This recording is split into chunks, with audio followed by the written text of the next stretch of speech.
Good afternoon, everyone. Welcome to Shakespeare and Company. We're really grateful that you're here today. For those of you who do not know me, my name is Adam Davis. I'm fortunate enough to be the managing director here. I've been here 1 year.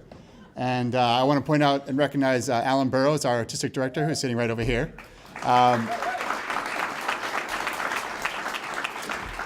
Shakespeare and Company is celebrating its 41st year in existence, and I got to be part of one of those.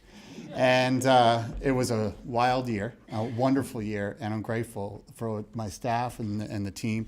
Tina Packer, founding artistic director, just popped in. I didn't see her. She's right there as well. But what I wanted to do real fast is just say welcome to those of my colleagues in the arts world for being here today. Alan and I often talk about celebrating together what we do in the Berkshires, what we do in Western Mass. That it's not a competition, but it's a celebration of culture and arts. And we want to be your teammate. We want to be with you on this journey. So I'm new. Please find me afterwards so that I can, team up with you and make this journey possible together. The article that came out, Berkshire Magazine, said that tourism brings $462 million to the county. And we are a huge part of that. We are a part of that economic engine. 4,000 jobs are created just because of what we do. So we have some power, and I'm grateful that you're all here for that. And speaking of gratitude, I just want to first point out Congressman Neal and say thank you so much for what you do to support the NEA and making sure the funds and these companies still exist. So thank you. Thank you for that. And speaking of the NEA, the Shakespeare and Company is supported by the NEA with a grant for our Fall Festival program. For those of you who don't know what that is we do a 9-week program that goes into 10 high schools in Berkshire County, Springfield, and Columbia County. Non-competitive rock star event happens around Thanksgiving time every year, and we're celebrating our 30th anniversary. This program helps change lives. And one of the things I want to do today is introduce Veronica Beaupre, who is on our staff now, but has gone through this program, and she'll tell you all about it and what it meant to her. So Veronica, without further ado.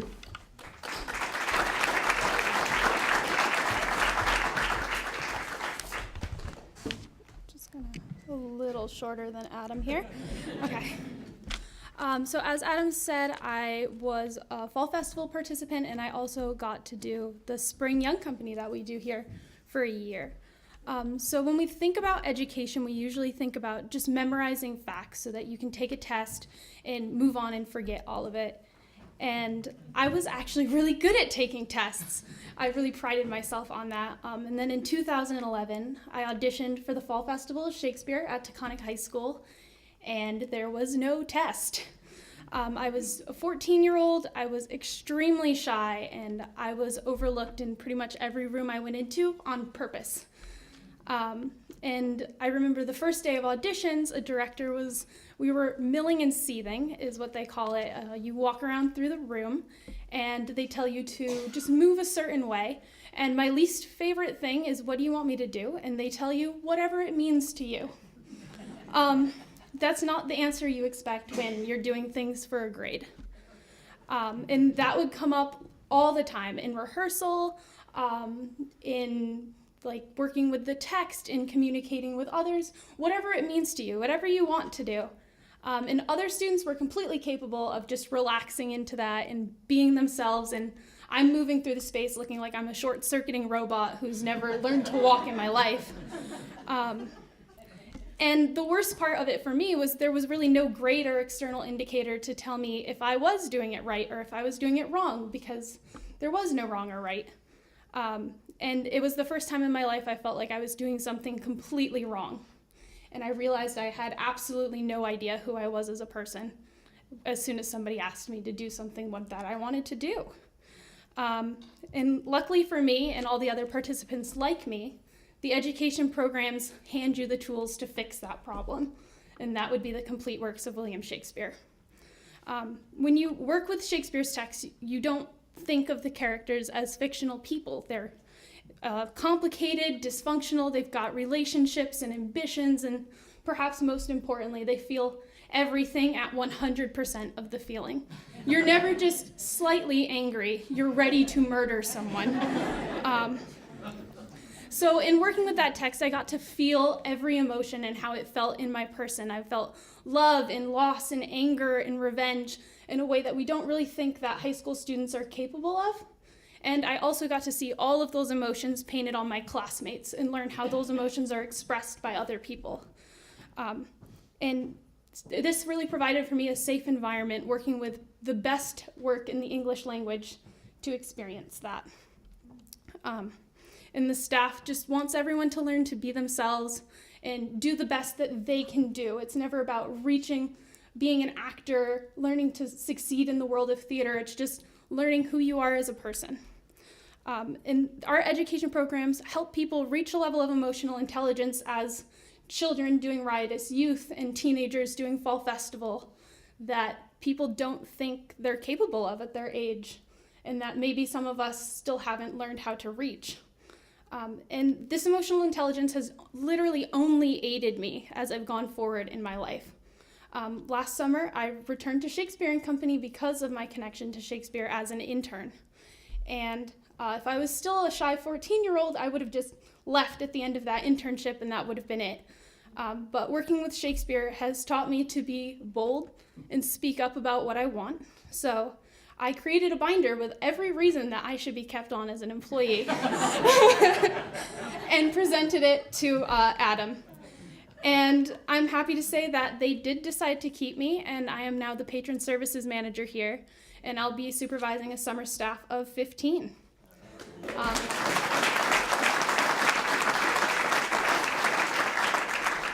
And I'm not an actor or an artist, but the education programs have only helped me to become a better person, a better friend, and a better employee. Thank you.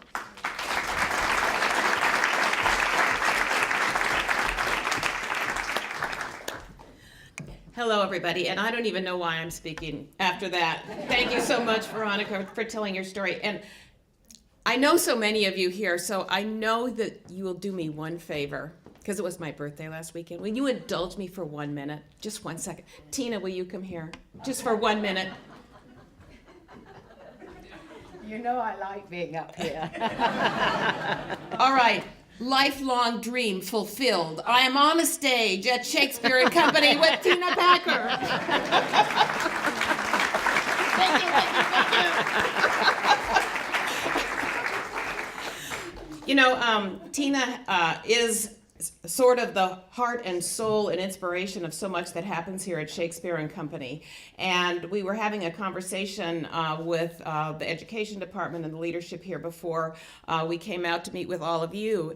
And what you do on stage in your profession is part and parcel of every single educational program here at Shakespeare and Company. And if you have any doubt of the relevance of Shakespeare, just pay attention to some of the work Tina's been doing around Shakespeare and the Me Too movement. It is as meaningful today as it has ever been in its entire history. So thank you for helping us know that. Well, we are here today to celebrate, first and foremost, the work of all of you here in this room.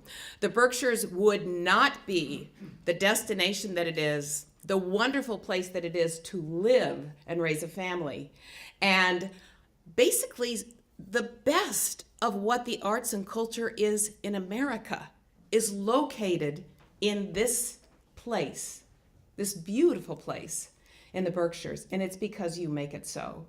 On behalf of the Mass Cultural Council, I want to thank you for that.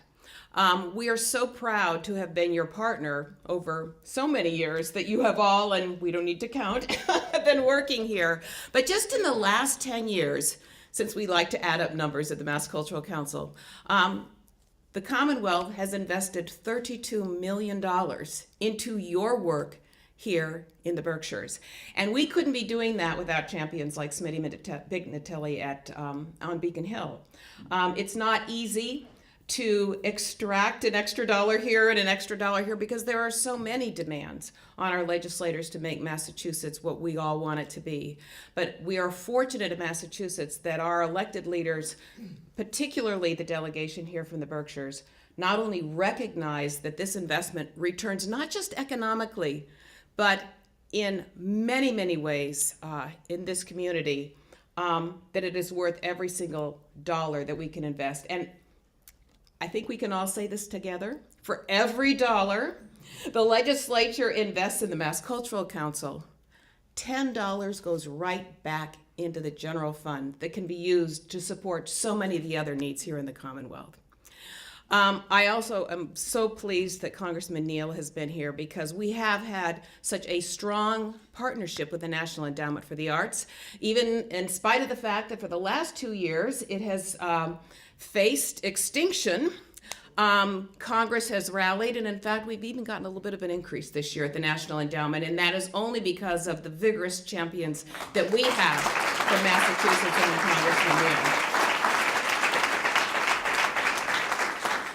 So needless to say, hundreds of thousands of people, starting about now, will be flooding into the communities here in the Berkshires to take advantage of the incredibly high quality arts, visual arts, dance, performance, theater, all of it. People come here because of the quality of the work that you do. But there's a part of the work that the general public who's coming here from all over the world doesn't see. And that's the work that I think is some of the most important work that you're doing. It's the work that Veronica talked about with her experience here at Shakespeare and Company. It's the work at Barrington Stage, the Page to Stage program, where vulnerable teenagers are finding a voice through writing their own plays. And believe it or not, it's the reason Emmanuel Axe has come to the Berkshires every year for the last few years, not to perform on a big stage and be the center, but to accompany a group of youth from Berkshire Children and Families in the Kids for Arts program.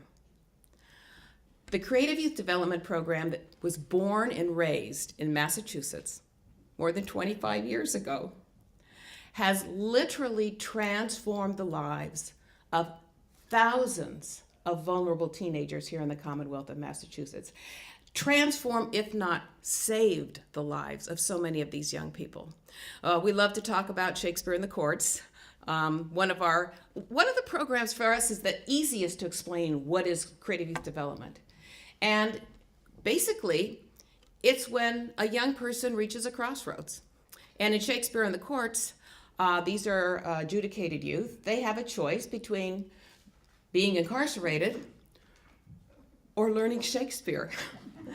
And there's nothing more transformational than that. You talked about emotional intelligence and about knowing what rage and anger feels like. Well, these are some of the things that young people don't know what it feels like. And when they feel it, their actions lead to consequences they could not have predicted. But Shakespeare helps young people predict those consequences and perhaps prevent them in their real life. It is powerful work. Young people who participate in our creative youth development programs are not there to be served or to be fixed. They are there to unleash their own potential. And at the end of these programs, we don't ask, are you a better dancer? Are you better an actor? Are you a better painter? We ask the young person to answer this question: do I matter? And can I make a difference in my community? And universally, the answer is yes. And that is the best preparation for life that any young person can have. And no one provides that more powerfully than our arts and cultural programs here in Massachusetts. Obviously, none of this happens without resources and without the championship of our elected leaders. And it starts in Washington, D.C. And for us in Massachusetts, there is no more powerful spokesman and champion for the work than Congressman Neal. Thank you for being here, and please come and say a few words.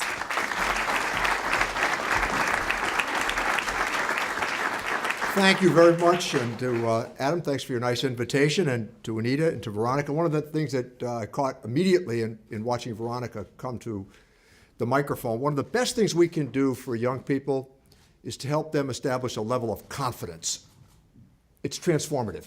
And I will just submit this to you as one who still speaks without notes and has tried very hard to master a lot of different topics so that you won't need notes to reinforce what it is that you're talking about. It's still a challenge to walk into a room of strangers or to walk into a room with even people who've known you for a long time and say, all right, I'm going table to table and hand to hand. And I'm going to greet everybody with some eye contact, and I'm going to say hello, and I'm going to say thanks for all the good things you do every day. So Veronica, I could see very quickly, you learned that lesson immediately, didn't you? You've got to do it. And that's one of the surest ways, I think, to ensuring upward mobility. So just a couple of thoughts as one who's had long time governmental service. I lament very much the way attitudes have shifted across the country as to the role that government might play in our lives.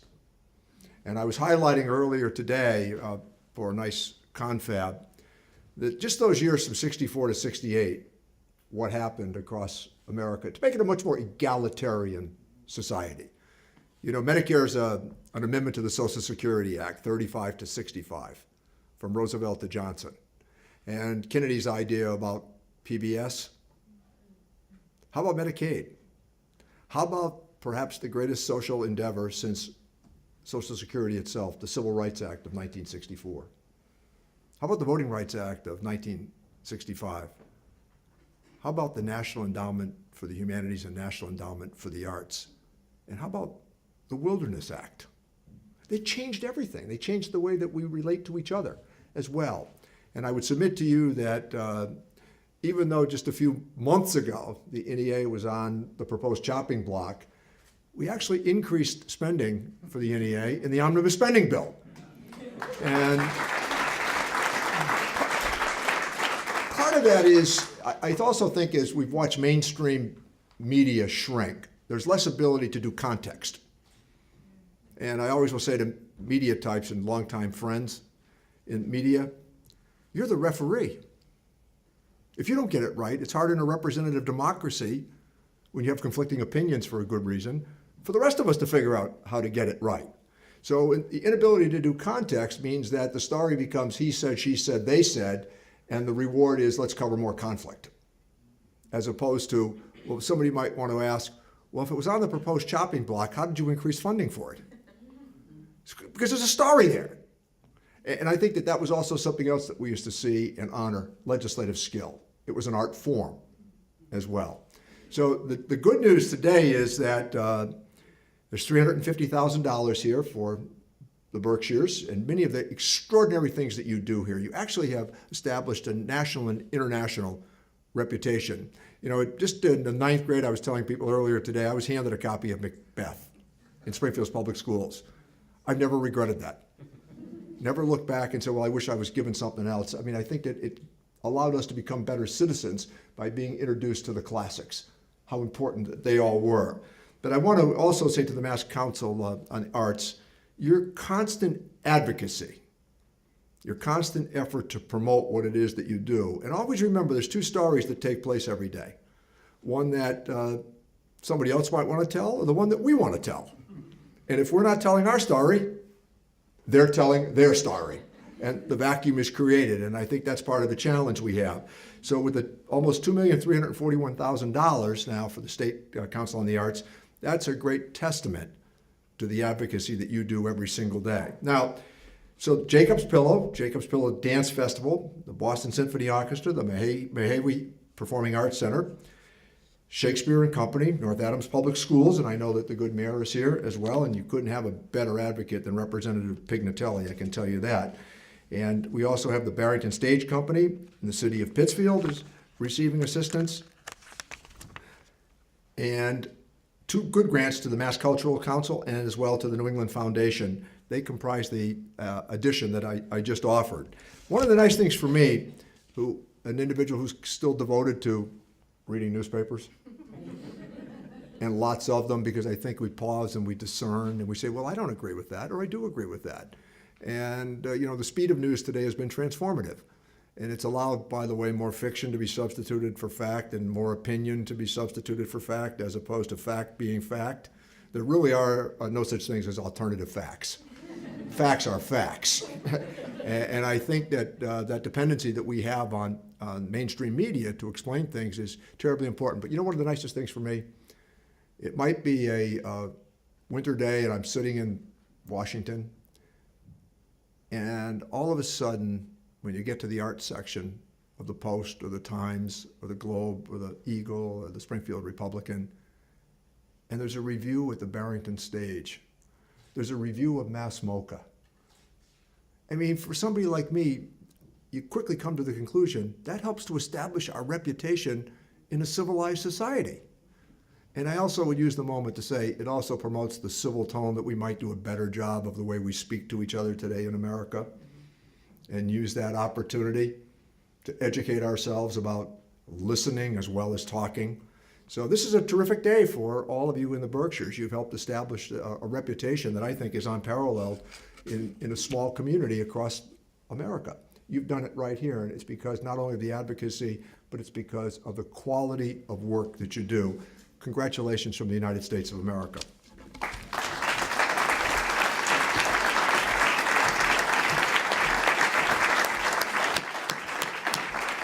I'd like to call out a couple other people who are in the room. Randy Cooper. Where'd you go, Randy? Oh, you're behind the camera. Randy has provided many, many years of service in advocacy for the arts on boards here in the Berkshires, but she has been a treasured member of the Mass Cultural Council for many years. She's just cycled off, I guess is the technical term for it. But thank you, Randy, for all of your hard work on behalf of the council and your advocacy.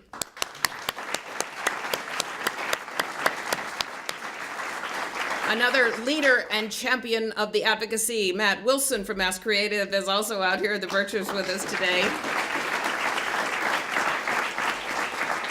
And I'd also like to introduce you to somebody you may not know. One of the unfortunate things that did hit the chopping block and went away in Washington was the President's Committee on the Arts and Humanities.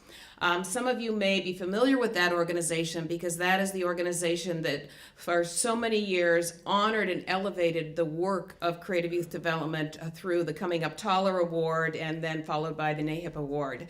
The person who has been running that for the last 13 years has now joined the Mass Cultural Council. Tracy Slater-Rago was with us today. And her presence emphasizes our commitment in Massachusetts that we are not going to let that work die. It is going to be reborn and re-accelerated and reignited right here where it belongs in Massachusetts.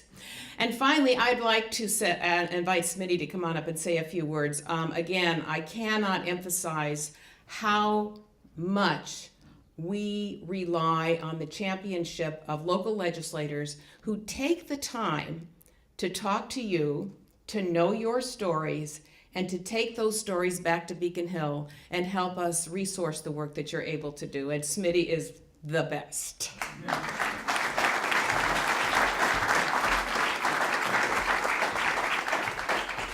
Thank you, Anita. You said it just like I wrote it. But you've been a real champion, and you get it. You got it from the first day you entered Massachusetts from this place called Iowa. And she asked me, is this heaven? I said, no, it's Massachusetts.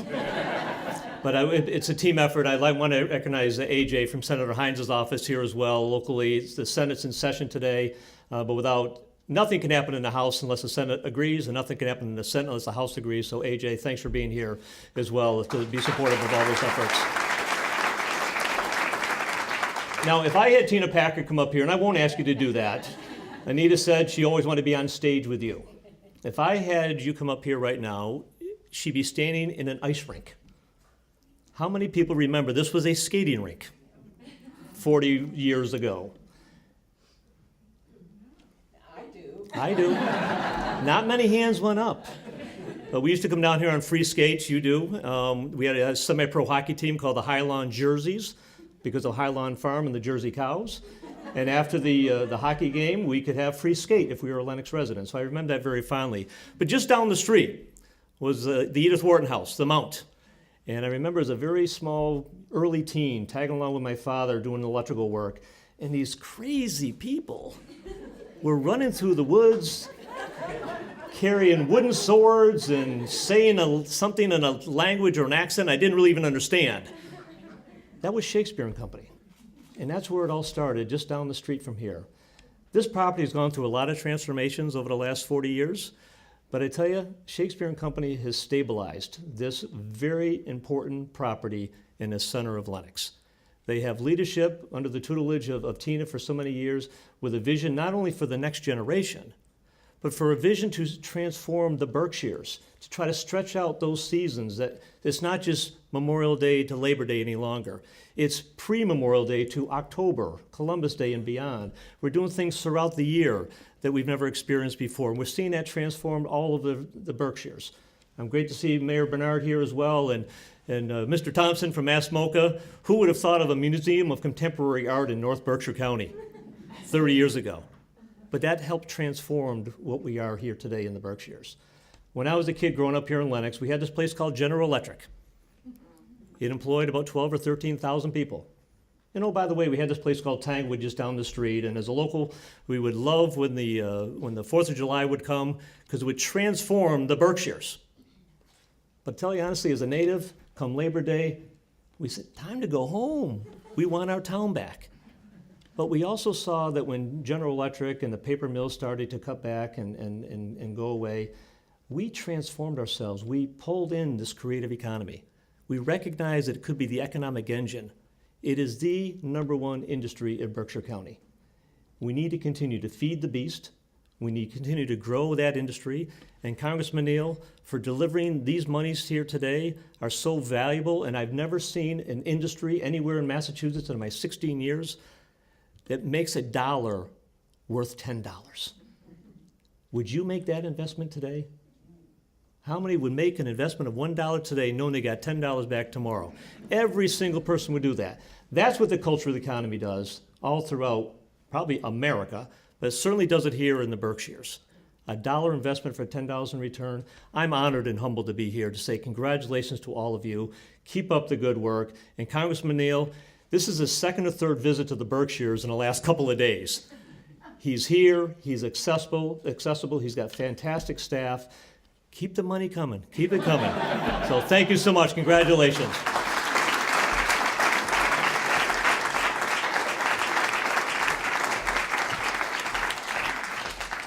Thank you very much. You know, I keep thinking about the work that you do, and you know, we talk about the money, we talk about the jobs, we talk about the transformational impact on young people, and when you think about an industry, the byproduct of which is not waste, it's joy. You can't do any better than that, and it just keeps giving. Thank you all for all that you do. Greg, lunch is next. All right, I'd like to invite you all to join us for lunch. Thank you.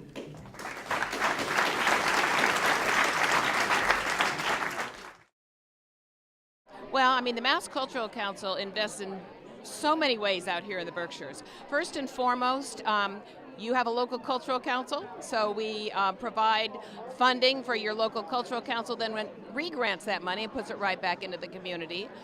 We invest in operating support, that hardest dollar to raise for so many of your cultural organizations out here. Too many for me to list and name, but you all know who you are. Cultural facilities funding, we just did a new round of cultural facilities fund grants. Again, these are bricks and mortar capital projects, very expensive projects. We're investing in those. And then today we were really focusing on creative youth development. You have so many organizations here who are doing such powerful transformational work with particularly vulnerable teens here in the Berkshires. I think the arts are a reminder that there are many different dimensions to all of our lives, and I think encouraging young people to participate in the arts, being introduced to them at an earlier stage of life, I think would make a good deal of sense. But in particular today, there are many arts institutions here in the Berkshires that are going to receive support. And the other part of it I think is pretty nice is that there's a healthy component here for Pittsfield and for North Adams, as well as the Community Music School in Springfield. So all of these arts institutions in the Berkshires plus Community Music School, I think they're all worthwhile investments. And I emphasize the term investment. You know, I think one of the most important ways is a way that our organizations are already working on, and that is starting at the youngest level. Starting working with the schools, organizations getting into the schools, bringing youth from the schools into their organizations. We heard a powerful story here today about all of the schools that are participating in the fall Shakespeare Festival here. And these are young people who may not have self-identified as being an actor or an actress. In fact, when Shakespeare and Company goes into the high schools to recruit for their fall festival, they specifically target youth who are not in the drama club. And so this is a way to really overcome that kind of psychological barrier to participation in the arts. The other way that we really try to leap that psychological divide is our investment in festivals.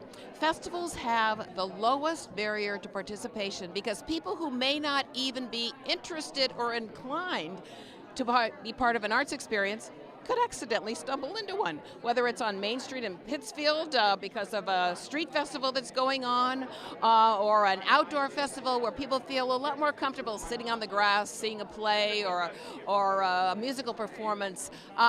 That's a really powerful doorway in for so many people. One of the important facets of arts expenditure in America is that the arts are much subject to the vagaries of the national economy, and it's called disposable income. So there can be a sustaining path for investment, but there also is always the challenge of what happens in an economic downturn. So one of the most important things that we can do is to make sure that there really is a diverse economy where you have corporate sponsorships, you have governmental sponsorships, and then you have individuals using the tax code perhaps as a worthwhile vehicle to encourage more giving.